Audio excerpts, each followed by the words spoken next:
म्हणजे ब्रिटिशांचा primary concern हा त्यांच्या भाषेच्या आधारे राज्यव्यवस्था उभी करणं आहे.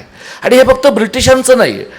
तुम्ही पोर्तुगीजांचं बघा, तुम्ही डचांचं बघा, स्पॅनिश लोकांचं बघा, फ्रेंचांचं बघा, जिथं जिथं ते गेलेले आहेत तिथं तिथं त्यांची भाषा राज्यव्यवहाराची वाहक आहे. म्हणजे तुम्ही या सगळ्याची तुलना तुम्ही मराठ्यांशी करून बघा. म्हणजे आणि इथं मी मराठी हा शब्द जातीवाचक म्हणून वापरत नाही, हा मी भूगोलवाचक म्हणून, हा प्रांतवाचक म्हणून शब्द वापरतो आहे. शिवाजी महाराजांच्या काळापासून राजाराम महाराजांच्या काळापर्यंत राज्य उभं करणं, टिकवणं आणि राज्याचा थोडा खाली विस्तार करणं यामध्ये सगळा काळ गेला.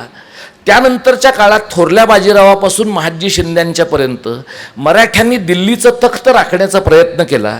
हे दिल्लीचं तख्त राखण्याच्या प्रक्रियेमध्ये शिवाजी महाराजांनी तयार केलेला राज्यव्यवहार कोश, ज्याचं आपल्याकडे कमालीचं कोड कौतुक होतं आणि लोक म्हणतात की महाराजांनी मराठीतनं राज्यकारभार करण्याचा प्रयत्न केला, जे तत्वतः बरोबर आहे.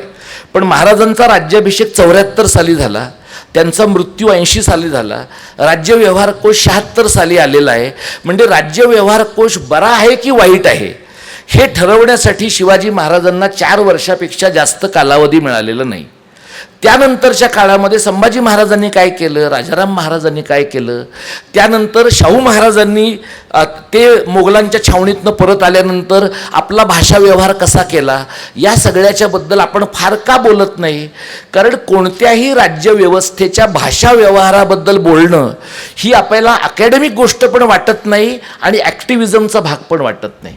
आपल्याला काय वाटतं, अफजल खानाचा कोथळा काढला, अत्यंत महत्त्वाचं आहे. पण अफजल खानाचा कोथळा काढत असताना शिवाजी महाराजांचे वकील अफजल खानाच्या वकिलाशी काय बोलले असतील, शिवाजी महाराजांनी जी काही 5-10 मिनिटं अफजल खानाबरोबर घालवली असतील तेव्हाचं त्यांचं बोलणं कोणत्या भाषेमध्ये झालं असेल, या प्रकारचे जे प्रश्न आहेत ना ते मराठी समाजाला नॉन ग्लॅमरस प्रश्न वाटतात. आणि हा आपला प्रॉब्लेम आहे.